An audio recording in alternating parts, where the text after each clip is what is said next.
Kun Keelloo Miidiyaadhaa akkam jirtu kabajamoo dhaggeeffattootaaf daawwattoota keenya kibxata onkoloolessa 22 bara 2024 keessummeessaan keessan Anna Gumaata Sammaati.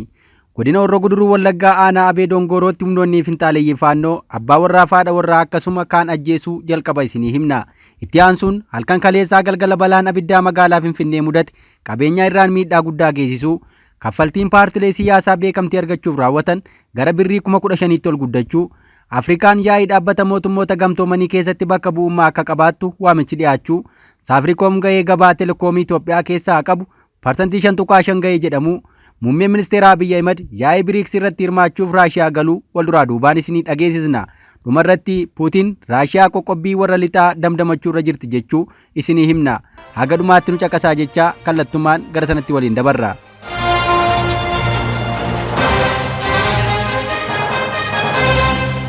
Godina Horroo Guduruu Wallaggaa aanaa Abee Dongorootti humnoonni Finxaaleeyyii Faannoo abbaa warraa faadha warraa akkasuma kaan ajjeesuuf gabaafame. Sanbata xiqqaa darbe jechuun onkoloolessa 9 bara 2017 akka lakkoofsa Itoophiyaatti aanaa Abee Dongoroo ganda kootichaa bakka Shaanqaa Biroo jedhamutti dargaggoo maqaan isaa Biqilaa Nagaasaa jedhamu bakka inni horii bobbaasee tiksutti ajjeesuu gabaasichi ibseera. Akkasumas torbanoota dura ganduma kootichaa kanatti halkan sa'aatii 6 keessa nama rafee jirutti seenuun haadha warraa fi abbaa warraa ajjeesuun daa'ima tokko madeessuu jiraattota wabeeffachuun madda oduu kanaa OMN gabaasee jira. Abbaa warraa fi haati warraa ajjeefaman Misgaanaa Nagaashii fi Shittaayee Raggaasaa akka jedhaman yoo ta'an daa'imni isaanii Kuulanii Nagaash jedhamtu rukutamtee yaala fayyaa argachuun lubbuun hafuu jiraattota wabeeffachuun madda oduu kanaa ibsee jira. Humnoonni Finxaaleeyyii Faannoo kunneen guyyaa guyyaan qabeenya uummataa saamuu fi lubbuu namaa balleessaa jiraachuu isaanii gabaasichatti ibsa. Humnoota kana qaamni uummata irraa ittisaa jiru waan hin jirreef uummanni wal ijaaree hidhatee humnoota kana ofirraa ittisuun furmaata waaraa akka argachuu qabu maddeen wabeeffachuun gabaasicha caqaseera. Balaa waraanaa Faannoon geessaa jiru hammaataa ta'uu yeroo adda addaa gabaafama. Miidhaa uummata irra gahaa jiru qolachuuf mootummaan gahee irraa eegamu hin baanne jedhamuun komatama. Odeessa itti aanuun halkan kaleessaa galgala balaan abiddaa magaalaa Finfinnee mudate qabeenya irraan miidhaa guddaa geessise. Balaan abiddaa kaleessa galgala eegale hanga halkan walakkaatti gubataa turuun miidhaa guddaa geessisuu maddeen himaniiru. Balaan magaalaa Finfinnee markaatoo bakka addaa Shaammaa Taraa akkasuma Shunkurtii Barandaa jedhamutti ka'e kun balaa abiddaa isaamaa turee jedhame. Balaan abiddaa galgala akka lakkoofsa Itoophiyaa sa'aatii tokkotti eegalee to'atamuu dadhabuun hanga halkan sa'aatii 5 walakkaa gubaa tureera. Akka namoonni naannawaa san jiraatan karaa adda addaa himaa jiranitti balaan abiddaa kun mana jireenyaa fi suuqilee irratti qaqqabe. Kanaanis manneen daldalaaf manneen jireenyaa hedduun barbadaa'aniiru. Balaan kun maaliin akka uumameef miidhaa hangamii akka geessise hin hubatamne. Ta'us naannichatti viidiyoon balaa abiddaa guddaa ta'e agarsiisu marsaa miidiyaa hawaasaan qoodamaa tureera. Gamoowwan hedduunis osoo gubatanii mul'ataniiru. Bulchiinsi magaalaa Finfinnee balicha to'achuuf hanga helikooftera fayyadamutti yaalii taasisaa akka ture himeera. Ta'us balaa kan haala saffisa ta'een dhaamsuuf ulfaachuun qabeenya hedduun manca'uu miidiyaaleen gabaasaniiru. Ka'umsa balaa kana hanga gabaasa kana qopheessinetti qabatamaan waan barame hin jiru. Caasaan illiitota Amaaraa hedduun mootummaan Itoophiyaa balaa akkanaatti yaadee qabsiisa jechuun komataniiru. Ta'us balaan kun mootummaan uumamuu isaaf ragaa qabatamaan lafa kaa'ame hin jiru. Magaalaa Finfinnee keessatti balaan akkanaa uumamuun haaraa miti. Yeroo hedduu balaan tasaa karaa adda addaa ka'uun shaqaxaaf qabeenya uummataa hedduu mancaasuu darbee dhaga'ama. Oduu itti aanuun kaffaltiin paartilee siyaasaa beekamtii argachuuf raawwatan gara birrii 15,000tti ol guddate. Maallaqni paartileen siyaasaa boordii filannoo irraa beekamtii yeroo argachuuf kaffalan akka ol guddatu taasifamu boordiin filannoo biyyaalessaa beeksiseera.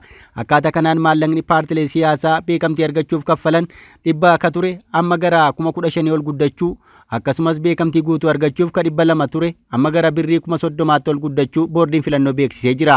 Boordiin filannoo biyyaalessaa ibsa guyyaa irraa baaseen kaffaltiin paartilee siyaasaa waraqaa ragaa yeroof argachuuf kaffalan onkoloolessa 11 bara 2017 akka lakkoofsa Itoophiyaa irraa kaasee gara birrii 15,000 guddateera jedhe. Akkasumas paartileen gatii paartilee siyaasaa beekamtii guutuu argachuuf kaffalaa turan 200 turuu eereera. Kana malees paartileen jijjiirama sanadaa raawwatan kanaan dura birrii 30 kaffalaa turan kana booda 5,000 akka kaffalan taasifamu odeeffannoon boordichi ifoomse ni mul'isa. Boordichi gatii kana kan sirreesse aangoo labsii akkaataa aangoo labsiin boordichaa eeyyamuun ta'uu himeera. Oduu keenya birootiin Afrikaa yaa'ii dhaabbata mootummoota gamtoomanii keessatti bakka bu'ummaa akka qabaattu waamichi dhiyaate. Barreessaa muummichaa dhaabbata mootummoota gamtoomanii Antooniyoo Guutarees Afrikaan teessoo mana maree nageenya dhaabbataa akka argattu waamicha irra deddeebiin mirkaneessaniiru. Barreessaa olaanaan dhaabbata mootummoota gamtoomanii Antooniyoo Guutarees onkoloolessa 21 bara 2024 guyyaa kaleessaa Finfinnee keessatti haasawaa taasisaniin mana maree nageenyaa dhaabbata mootummoota gamtoomanii keessatti Afrikaan bakka bu'ummaa dhaabbataa akka qabaattu waamicha isaanii haaromsaniiru. Galma Afrikaa haaromfame kana eebba irratti Guutarees qormaata ardii kana haala gaariin furuuf haaromsi dhaabbilee barbaachisaa ta'uu cimsanii dubbatanii. Galmi kun bakka Afrikaan walitti dhufee dhaabbata tokkummaa Afrikaa amma gamtaa Afrikaa ta'eef jireenya itti kennitedha jechuun yaada ka kennan Guutarees dhimmoota itti fufanii jiran kanneen akka hiyyummaa, waldhabdee fi jijjiirama qilleensaa kanneen qormaata seenaatiin hammaatan hubachiisuun guddina Afrikaa irratti yaada kennaniiru.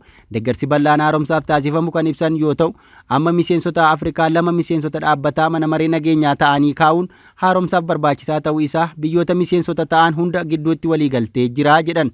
Guuteres Afrikaan teessoo dhaabbataa dhabuun ishee caasaa yeroon isaa darbee fi sirreeffamuu qabu kacalaqqisiisu ta'uu cimsanii dubbataniiru. Oduu keenya birootiin Saafirikoom ga'ee gabaa telekoomii Itoophiyaa keessaa qabu parsantii 5.5 ga'uu ibse.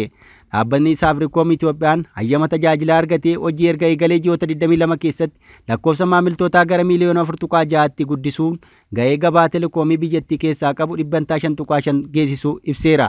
Dhaabbatichi waggaa 3 dura hayyama erga argateen booda gabaa yeroo dheeraaf dhaabbata Itiyoo Telekoomiin qabamee ture irratti bobba'u ni beekama. Gama biraatiin dhaabbanni Itiyoo Telekoom yeroo gurgurtaa aksiyoona jalqabaa tibbana ifoomsuu akka beeksisetti dhaabbatichi maamiltoota miliyoona 78.3 qabaachuun gabaa telekoomii biyyattii keessatti qoonni inni qabu 94.5 ta'uu ibseera. Waggoota dheeraaf gabaa telekoomii biyyattii dhuunfatee ka ture Itiyoo Telekoom amma aksiyoona isaa 10 uummataaf gurguruu eegaluusaa beekseera. Dhaabbanni Telekoom Saafirikoom gabaa biyyattii keessatti argamuun isaa qaama haaromsa bal'aa investimentii biyya alaa gara dinagdee Itoophiyaa hawwachuuf kaayyeffate ta'uun ibsameera. Kana malees tajaajila maallaqa moobaayilaa M-Pesa waggaa tokko dura ka jalqabe yoo ta'u, kunis lakkoofsa maamiltoota isaa gara miliyoona 5.75tti guddiseera. Galiin Saafirikoom Itoophiyaa bara darbee shilingii biliyoona 2.33 ka ga'e yoo ta'u, kana keessaa tajaajila daataa moobaayilaa qooda guddaa qaba. Oduu keenya birootiin muummee ministeeraa Abiyyi Ahimad yaa'ii BRICS irratti hirmaachuuf Raashiyaa galanii. Muummee ministeera Itoophiyaa Abiyyi Ahimad yaa'ii dureewwan BRICS irratti hirmaachuuf Raashiyaa galuu waajjirri pirezidaantii bulchiinsaa Taatarsaatar beeksiseera. Ibsi waajjiricha irraa bahe akka jedhetti muummee ministeera Itoophiyaa Abiyyi Ahimad yaa'ii dureewwan BRICS irratti hirmaachuuf buufata xiyyaaraa idil-addunyaa Kaazaan yeroo ga'anitti pirezidaantii bulchiinsaa Taatarsaataan kan ta'an Rustam Minikoonvoo simannaa taasisaniiru. Marii Raashiyaa Kaazaanitti taasifamu kanarratti gaggeessitoonni biyyoota 30 olii ni argamu jedhamee akka eegamu tajaajilli oduu Raashiyaa gabaaseera. Pirezidaantiin Emireetota Arabaa gamtoomanii Bin Zaayid, pirezidaantii Iraan Maasuud fi pirezidaantii Hindii Naarendinaa Moodii gaggeessitoota argaman keessaa isaan ijoodha. Itoophiyaan jalqaba bara 2024 miseensa BRICS ta'uun ifatti makamuun ishee ni beekama. Oduu keenya dhumaatiin bulchaan Raashiyaa biyyi isaanii qoqqobbii warra lixaarraa damdamataa jiraachuu himanii. Namni akka Vilaadimir Puutiin dhiibbaan warra lixaa heddummaatee hin jiru. Yukireen weeraree jedhamee uleen qoqqobbii inni ittiin hin rukutamne hin jiru. Biyyoonni lixaa dinagdee Raashiyaa addunyaarraa kutuun laamsessuuf irree isaanii tokkoomsanii irratti hojjetaa turaniiru. Ammoo hunda caalaa manni murtii yakkaa idil-addunyaa ISS ajaja hidhaa irratti baasuun biyya ba'uusaa adamsaa yeroo jirutti pirezidaantiin Puutiin biyyi isaanii qoqqobbii warra lixaa irraa damdamataa akka jirtu dubbatanii. Pirezidaantii Puutiin torbee kana keessa magaalaa Kaazaan keessatti dureewwan biyyoota 20 caalanii simateera. Aangaa'onni kunneen kora dinagdee biyyoota guddataa jiranii jajjabeessuu BRICS Summit irratti hirmaachuuf wayita gara Raashiyaa imalanittidha kan isaan Puutiniin wal argan. Pirezidaantii Chaayinaa Xi Jinping, ministeera muummee Indiyaa Naarendinaa Moodii fi pirezidaantii Iraan Maasuud aangaa'ota Puutiin affeere keessaati. Mootummaan Raashiyaa kora kanaan sagantaa imaammata dhimma alaa fooyyessuu isa guddaa jechuun ibseera.